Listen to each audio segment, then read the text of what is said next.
नमस्कार ओमकार जी, बहुत बहुत स्वागत है आपका।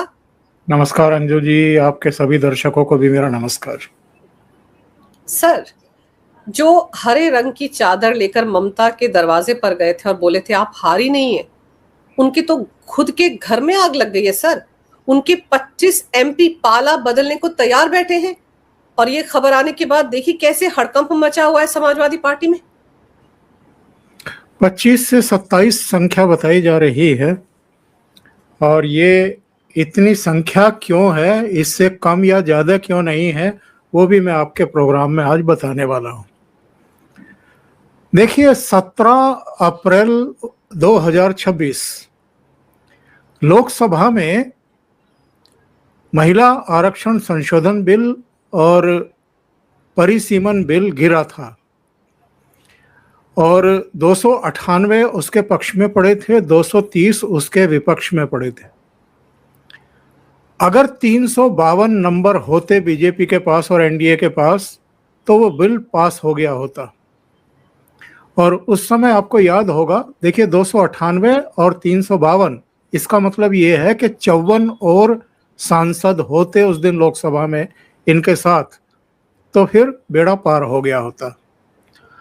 अभी ममता बनर्जी के कितने टूट करके आए हैं? 20 प्लस 2, अभी ये कहा जा रहा है कि 2 और आ गए हैं, यानी 22, 28 में से 22 आ गए। 6 उद्धव ठाकरे के टूटे हैं, आज ही उन्होंने चिट्ठी दी है स्पीकर को, तो 22 और 6 28। और अगर 25 से 27 समाजवादी पार्टी के टूट जाते हैं अंजू जी, तो ये संख्या 54 से 1 या 2 ज्यादा हो जाती है। तो आप एक तो ये सुनिश्चित मान लीजिए कि वो बिल गिरने के बाद अमित शाह का भी और नरेंद्र मोदी का भी जो बयान आया था वो ये आया था कि जो महिलाएं बहुत लंबे समय से इंसाफ की राह देख रही थी, बाट जोह रही थी, उनके अधिकारों को एक तरीके से कांग्रेस के नेतृत्व में विपक्षी पार्टियों ने कुचल दिया है। और उन्होंने कहा था कि हम इसे पारित कराएंगे और महिलाओं को उनके हक देंगे और कोशिश करेंगे कि 2029 में ही उनको 33% आरक्षण मिल जाए और परिसीमन भी 2011 की जनगणना के अनुसार तय हो जाए, सुनिश्चित हो जाए, यानी दोनों विधेयक पारित हो जाए। आपने बड़े गौर से एक देखा होगा काकोली घोष का बयान, स्टेटमेंट। उन्होंने कहा था कि महिला आरक्षण विधेयक को पारित कराने के लिए हम टीएमसी से अलग हुए हैं। अब ये कौन कौन सी पार्टियां टूट रही हैं अंजू जी, जरा इस पर भी गौर करिए। टीएमसी, जिसके 28 सांसद थे लोकसभा में, उद्धव ठाकरे की पार्टी, जिसके 9 मेंबर ऑफ पार्लियामेंट हैं, जिनमें से 6 आज टूट गए। शरद पवार की पार्टी, जिनके 8 मेंबर हैं, उनमें से देखिए कितने टूटते हैं। समाजवादी पार्टी अखिलेश की, उन्होंने विरोध किया था इसका और उस समय भी ये सवाल उठे थे कि चलो कांग्रेस का तो समझ में आता है कि दक्षिण भारत में वो कह सकती है कि सीटें कम हो जाएंगी परिसीमन से, लेकिन अखिलेश यादव को क्या प्रॉब्लम है? यहाँ तो 80 सीटें बढ़कर के 120 सीटें होने वाली हैं, तो ये क्यों विरोध कर रहे हैं इसका? केवल राहुल गांधी की हाँ में हाँ मिलाने के लिए या इंडी गठबंधन में बने रहने के लिए? तो इनको अब इस मामले में कितनी बड़ी कीमत चुकानी पड़ेगी ये आप देखिए। और केजरीवाल ने भी विरोध ही किया था, तो उनके राज्यसभा के 7 मेंबर ऑलरेडी टूट चुके हैं 24 अप्रैल को, 24 या 21 अप्रैल को। तो आप ये देखिए कि अगर चाणक्य ठान लें कि हमें ये सब करना है, तो वो किस तरीके से हो जाता है। और एक बात और ये नोट करने वाली बात है, इस बार भारतीय जनता पार्टी ने अपनी रणनीति में आमूलचूल बदलाव किया है। टीएमसी के 20-22 सांसद टूटे हैं, तो वो डायरेक्ट भारतीय जनता पार्टी में शामिल नहीं कराए गए हैं। उनको कहा गया कि त्रिपुरा की एक पार्टी है एनसीपीआई, उसकी सदस्यता ले लीजिए या उसमें अपने आप को विलित कर लीजिए। ठीक है, उद्धव ठाकरे के 6 सांसद टूटे हैं, तो उनको कहा गया कि भाई आप एक नाथ शिंदे की पार्टी में जाइए। आम आदमी पार्टी के राज्यसभा के सदस्य जरूर सशरीर सीधे सातों बीजेपी में शामिल किए गए हैं। तो अब आप देखिएगा, लोकसभा में भी 2/3 बहुमत हो जाएगा इनका, और राज्यसभा में भी 2/3 बहुमत होने वाला है। कल कुछ और सीटों की घोषणा होगी, नतीजों का ऐलान होगा राज्यसभा का। तो ये किस तरीके से चीजों को साधते हैं कि ठीक है, आपने एज ए पार्टी विरोध करके उस विधेयक को गिरा दिया, लेकिन आपके ही पार्टी के सांसद, चुने हुए सांसद, अब उसको पास कराने में भी हमारी मदद करेंगे, और वो किस रूप में करेंगे वो अब देश और दुनिया के सामने है। सर, क्या ये माना जाए, ये जो बात ओपी राजभर ने कही कि रामगोपाल यादव ने एक घोटाले की चिट्ठी अमित शाह को दी है, उसके बाद ये टूट देखने को मिलेगी, ये जो बोला गया उनकी तरफ से, तब 2 फाड़ होंगे समाजवादी पार्टी के, ये क्या सच में ऐसा हुआ होगा?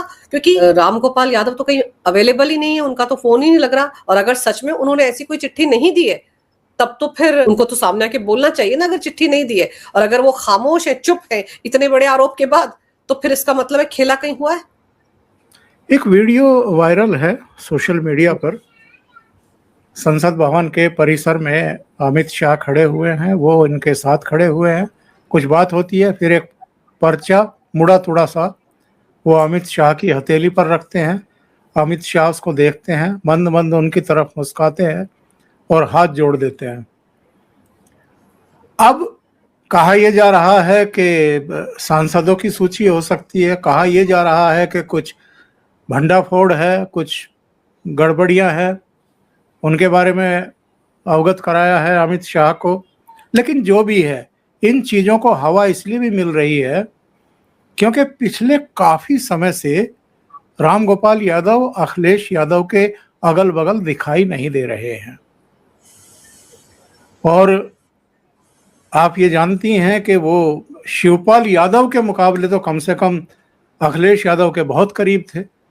जब पिता मुलायम सिंह यादव से भी अखिलेश का झगड़ा चला था, तनाव चला था, और मंच पे जाकर के अखिलेश यादव ने अपने पिताजी के हाथ से माइक छीन लिया था, और केवल माइक नहीं छीना था बल्कि बाद में उनकी कुर्सी जो अध्यक्ष की थी वो भी छीन ली थी और खुद अध्यक्ष बन करके बैठ गए थे।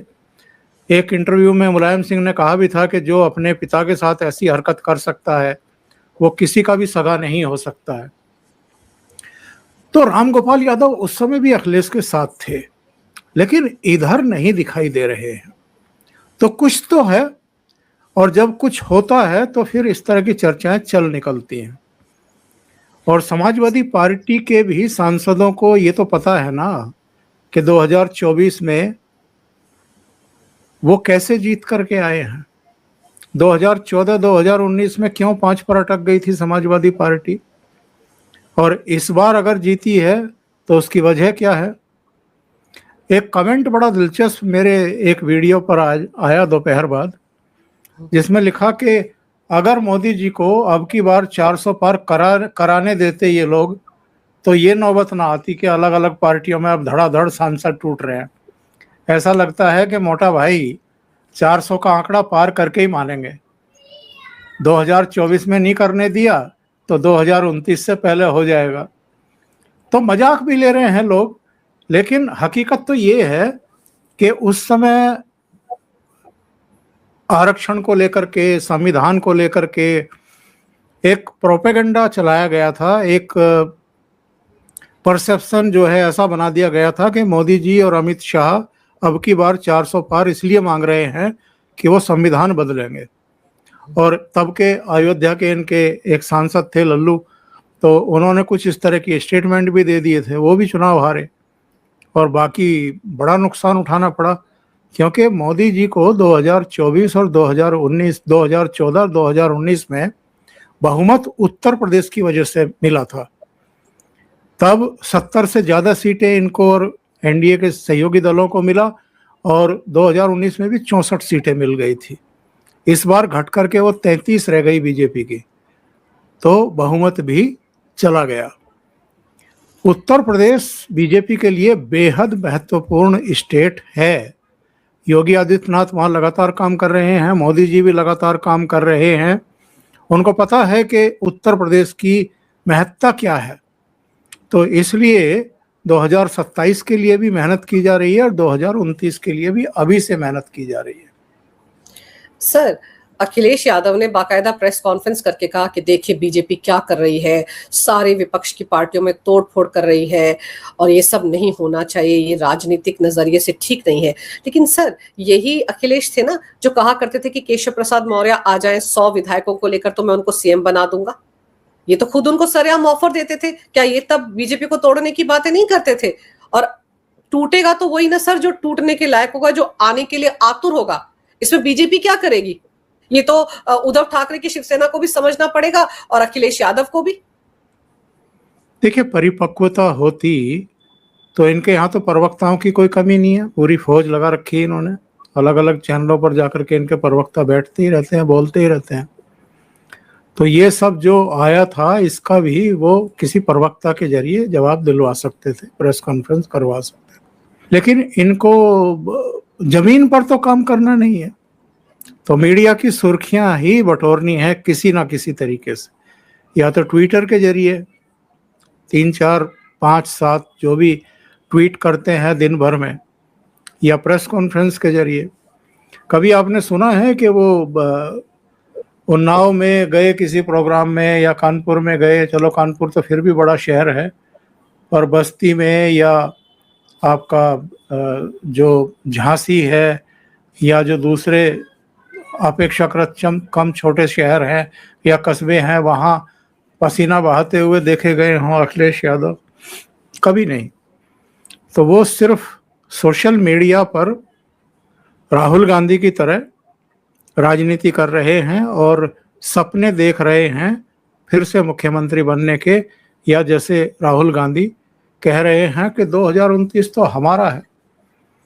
ये उठते बैठते जागते सोते प्रधानमंत्री बनने के सपने देखते हैं, क्योंकि उनको लगता है कि 3 बन गए हैं हमारे खानदान से तो चौथा भी बन सकता है। ऐसा ही इनकी मम्मी सोचती है।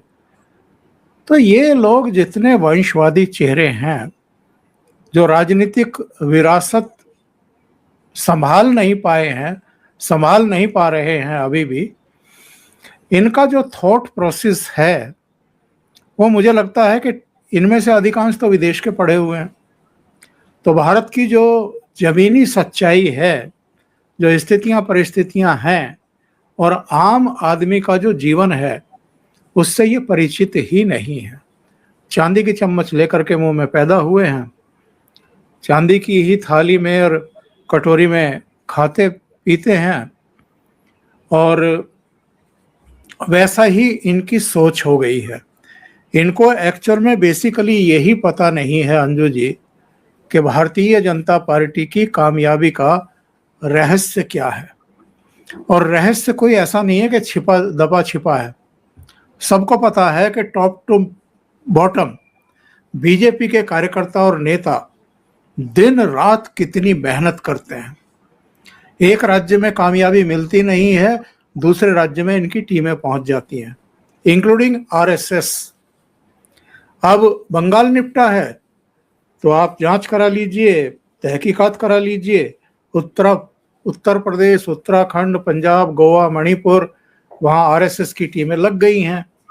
बीजेपी की भी लीडरशिप की जिम्मेदारियां सौंप दी गई हैं कि भाई आपको ये करना है, आपको उन क्षेत्रों को देखना है, आपको वहाँ देखना है, ये कमी बेसी है आपको ये पूरी करनी है, फला क्षेत्र में ये कमजोरी थी पिछली बार, वहाँ जाकर के देखिए कि जो फला पार्टी में फला बंदा है उसका वहाँ अच्छा प्रभाव है, उसको लेकर के आइए।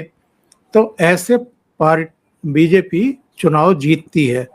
जीते ना जीते वो बाद की बात है, लेकिन ऐसे सामाजिक समीकरणों को तय करती है और फिर उस रोड मैप पे काम करना शुरू करती है। ये लोग क्या करते हैं, तो इसलिए ये इनकी पार्टियां इसलिए भी टूट रही हैं, जिसके बारे में शायद ये गंभीर आत्मचिंतन नहीं करेंगे, मंथन नहीं करेंगे। सांसदों को भी ये लगता है कि 2024 का इलेक्शन तो पता नहीं किस वजह से हम जीत गए, पर वास्तविकता वही है जो 2014 और 2019 की थी। तो 2029 में भी वैसा ही होगा जैसा 2014 और 19 में था, 2024 जैसा नहीं होगा। इसलिए सब अपना मुस्तकबिल, अपना भविष्य ठीक करने में लगे हुए हैं, और इन सबको पता है कि यहाँ इनसिक्योरिटी है और वहाँ सुरक्षा का भाव है। लेकिन भारतीय जनता पार्टी, जैसा मैंने कहा, कि इस बार बहुत सोच समझ करके पत्ते फेंट रही है। वो कोई लायबिलिटी लेना नहीं चाहती दूसरे दलों से आए हुए सांसदों की भी, क्योंकि उनके अपने कार्यकर्ता तैयार हैं चुनाव लड़ने के लिए। आप कहीं से बाहर से आने वाले को अगर टिकट देंगे तो आपके कार्यकर्ताओं का हक मारा जाता है, इससे फ्रस्ट्रेशन, असंतोष पैदा होता है, लोग निरुत्साहित होते हैं। तो ऐसा वो नहीं करना चाहती, तो इसलिए एक बाईपास निकाला गया है कि आइए, लेकिन हम बता रहे हैं आपको कहाँ की सदस्यता लेनी है, उस दल में शामिल हो जाइए और संसद में एनडीए का सहयोग करिए। सर, संजय राउत बड़े गालियां दे रहे थे अपनी प्रेस कॉन्फ्रेंस में, बड़े बौखलाए घूम रहे थे कि सबने कस्में खाई थी एक दिन पहले और देखिए कैसे चले गए, उनको 15-15 करोड़ रुपए मिले हैं। सर, बाकी पार्टियों में तो पुत्र प्रेम या भतीजा प्रेम जो है उसके चलते पार्टियां डूबी, लेकिन ये उद्धव ठाकरे की या शिवसेना जो थी ओरिजिनल, वो तो संजय राउत ने डुबोई है। उस वक्त भी जब 40 विधायक अलग हुए थे सर, जब शिंदे गुट अलग हुआ था, उस वक्त भी सबसे ज्यादा गालियां देने वाला यही शख्स था, और आज की तारीख में भी गालियां यही निकाल रहे हैं। तो उद्धव ठाकरे को कब समझ में आएगा कि सबसे बड़े उनके लिए आफत यही है? देखिए, संजय निरुपम ने इनके बारे में जो व्याख्या की है, परिभाषा दी है कि ये क्या है, उसको ऑन एयर हम दोहरा नहीं सकते। और यहाँ तो होस्ट ही महिला है, तो उनके सामने तो बिल्कुल भी नहीं दोहरा सकते। लेकिन दर्शक अगर संजय निरुपम का संजय राउत के बारे में जो बयान है वो सुनना चाहें तो यूट्यूब पर या फेसबुक या ट्विटर पर जाएं और सर्च करें तो वो बयान मिल जाएगा। तो जो संजय निरुपम ने इनके बारे में कहा है, बस समझ लीजिए कि मैं भी वही कह रहा हूँ, बस बोल नहीं रहा। तो इनके बारे में क्या ही कहा जाए। पूरी पार्टी को कहते हैं कि डुबो दिया, खलास कर दिया। पहले तो ये शरद पवार के दीवाने थे, आजकल राहुल गांधी के दीवाने हुए जा रहे हैं। अब ये राहुल गांधी को प्रधानमंत्री देखना चाहते हैं 2029 में। पहले शरद पवार में असीम संभावनाएं दिखाई देती थी, लेकिन अब शरद पवार चूंकि बिल्कुल एकदम बेदम हो गए हैं, उनकी भी पार्टी टूट गई थी, 38-40 एमएलए लेकर के उनके भतीजे अलग हो गए थे। इस बार उद्धव ठाकरे का तो नंबर आ गया, शरद पवार के भी शायद 8 जीत करके आए हैं या 9 जीत करके आए हैं, तो वो कितना बच पाएंगे? मुझे नहीं लगता कि वो भी बचेंगे।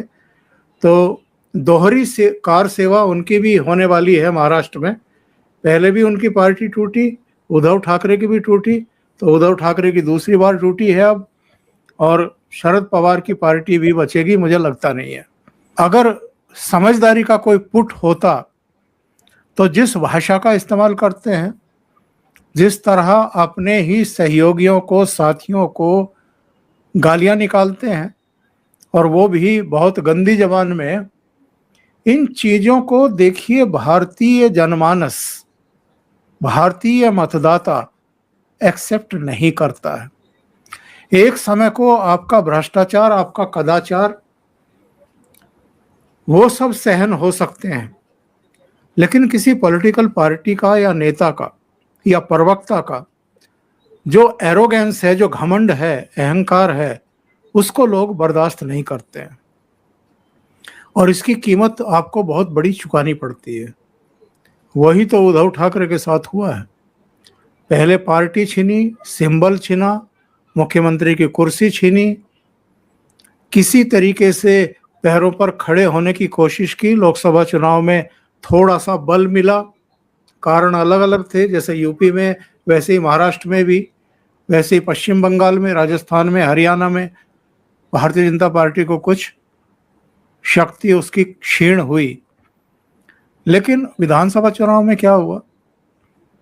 सबसे बड़ा दल इंडी अलायंस में या एमवीए में उद्धव ठाकरे ही थे। 20 बिल्कुल। विधानसभा सीटें आई थी, जिनमें से 10 तो अकेले मुंबई की ही थी, 10 पूरे महाराष्ट्र की थी। बाकी तो शरद पवार भी मेरे विचार से 8-10 सीटों पर सिमट गए थे। कांग्रेस की भी शायद 13 या 16 ही आई थी, 13 ही आई थी। अपनी दुर्दशा के लिए और अपनी स्थितियों के लिए, परिस्थितियों के लिए खुद ही जिम्मेदार हैं, क्योंकि इनको राजनीतिक समझ भी नहीं है। और राजनीति में जो गरिमा और मर्यादाएं होनी चाहिए, जो वर्जनाएं होनी चाहिए, कब कितना बोलना है और कब चुप रहना है, किन मुद्दों पर चुप रहना है, उसका भी इनको पता नहीं है। पर सर, ये जो एरोगेंस है और घमंड है, यही तो ममता बनर्जी को ले डूबा ना।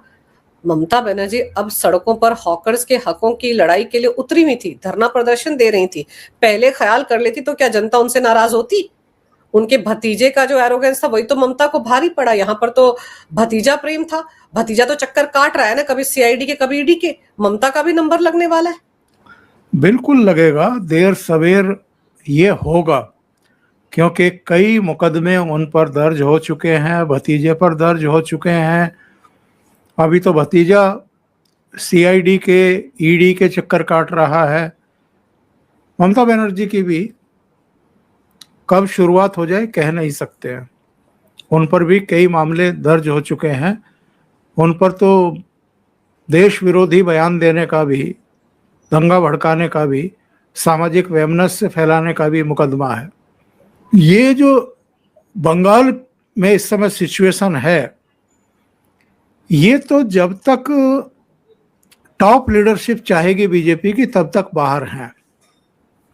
जिस दिन ऊपर से इशारा हो जाएगा शुवेंदु अधिकारी को, उस दिन बुआ भतीजे अंदर दिखाई देंगे आपको। सर, अभी भी वहां पर टीएमसी के जो नेता हैं जिन्होंने तोलाबाजी की, कटमनी ली, लोगों को लूटा, उन पर अभी भी अंडे पड़ रहे हैं और उनको अभी भी उनकी परेड करवाई जा रही पुलिस द्वारा। अभी भी लोग उनके साथ मार पिटाई कर रहे हैं। लेकिन एक फरहाद हकीम है जो ममता के बड़े क्लोज थे, कोलकाता के मेयर थे। अब तो उन्होंने मेयर पद से इस्तीफा दे दिया, लेकिन वो 2 दिन पहले शुवेंदु अधिकारी के घर पर डिनर कर रहे थे। और बहुत से लोगों को बड़ा अजीब लग रहा है कि वो जिसने सबसे ज्यादा लूटपाट की, जिसे सबसे ज्यादा प्रॉपर्टीज बनाई अवैध तरीके से, वो शुवेंदु अधिकारी के घर में क्या कर रहे थे? आपके हिसाब से इस मुलाकात को कैसे देखा जाए? देखिए, दुर्भाग्यपूर्ण है। मुझे ऐसा लगता है कि जन भावनाओं के विपरीत जाकर के किसी को भी कोई एक्ट नहीं करना चाहिए। जो भारतीय जनता पार्टी को प्रचंड बहुमत दिया है पश्चिम बंगाल की जनता ने, वो बहुत अपेक्षाओं के साथ दिया है। और 15 साल की इनकी जो प्रताड़ना थी टीएमसी के नेताओं की, वहाँ के शासन प्रशासन की, उससे तंग आकर के किया है कि बस अब बहुत हो गया। और ये फरहाद हकीम तो अपने बहुत बेहुदा बयानों के लिए, सांप्रदायिक बयानों के लिए, सोच के लिए ही बदनाम रहे हैं। मेयर के तौर पर अलग अलग कार्यक्रमों में इन्होंने क्या क्या बातें नहीं कही हैं। इनका तो मंसूबा पाकिस्तान बनाने का था ना, और ये तो उर्दू को कोलकाता से लेकर के पूरे बंगाल की मुख्य भाषा बनाने। इनको शायद ये पता नहीं है कि 1971 में पूर्वी पाकिस्तान बांग्लादेश कैसे बना। वो केवल भाषा के आधार पर ही मामला शुरू हुआ था। पाकिस्तान के हुक्मरान और फौजी जनरल जो है वो चाहते थे कि वहाँ पर कंपलसरी उर्दू बोली जाए, और उन्होंने कहा कि हम बांग्ला भाषी हैं, हम बांग्ला भाषा नहीं छोड़ेंगे। तो इन लोगों को पता ही नहीं है। मुझे लगता है कि ऐसे लोगों को नहीं सिर पर चढ़ाना चाहिए, बल्कि ऐसे लोगों से जरा बचकर ही चलना चाहिए। बाकी तो देखते हैं क्या होता है। बिल्कुल सही सर, क्योंकि देखिए कितने सारे नेता हैं तृणमूल कांग्रेस के जो बीजेपी में आने के लिए बेकरार थे। विधायकों को ले लो या सांसदों को ले लो, लेकिन कम से कम बीजेपी ने एक लाइन तय कर दी ना कि हम किसी भी तृणमूल कांग्रेस के नेता को बीजेपी में शामिल नहीं करेंगे। क्योंकि बीजेपी को भी पता है कि तृणमूल से जो नाराजगी इस वक्त दिख रही है लोगों की, 5 साल बाद अगर ये तृणमूल वाले ही बीजेपी में आ गए तो बीजेपी को भी खामियाजा भुगतना पड़ सकता है। तो जब आपने कह दिया कि पार्टी में नहीं आएंगे, तो फरहाद हकीम जैसे लोगों के साथ डिनर करने से भी परहेज होना चाहिए। मैसेज गलत चला जाता है सर। इस बात को शुभेंदु अधिकारी को समझना चाहिए, क्योंकि कल को हो सकता है इसी आड़ में उसके ऊपर जो इतने सारे केस है सर, उनसे उसको राहत मिल जाए। हाँ नहीं, वो तो नहीं मिलेगी, पर हो सकता है कुछ सूचनाएं साझा करने के लिए, क्योंकि अंदर की बहुत सारी बातें उनको पता होंगी। ममता बनर्जी के बहुत क्लोज भी रहे हैं, कोलकाता जैसे शहर के मेयर भी रहे हैं। लेकिन मुझे लगता है कि ये चीज़ें अगर पर्दे के पीछे हों तो ज़्यादा बेहतर है। इस तरह अगर बंगाल की जनता को पता लगता है कि इतना बदनाम आदमी, इतना सांप्रदायिक आदमी हमारे मुख्यमंत्री के साथ बैठ करके डिनर कर रहा है, तो इसके बहुत गलत मैसेज जाते हैं। बिल्कुल सही कह रहे हैं आप सर, गलत मैसेज आते हैं, इसलिए ऐसी चीजों से बचने की बहुत ज्यादा जरूरत है। लेकिन फिलहाल तो घर में आग लग गई है सर। अखिलेश यादव के वो जो उनकी साइकिल है सर, उसके दोनों टायर पंक्चर होते दिख रहे हैं मुझको, और हैंडल भी यहाँ वहां गिरता हुआ दिख रहा है। तो फिलहाल तो उनको अपना घर संभालने की जरूरत है। ऐसा ना हो कि ममता बनर्जी को उनको भगवा शॉल लेकर आना पड़ जाए उनको सांत्वना देने के लिए आने वाले दिनों में। देखते हैं किस करवट ऊंट बैठता है। लेकिन आपने समय निकाला, इन विषयों पर बहुत ही अहम जानकारी मेरे दर्शकों को दी। आपका बहुत बहुत धन्यवाद। नमस्कार, जय हिंद। नमस्कार, जय हिंद।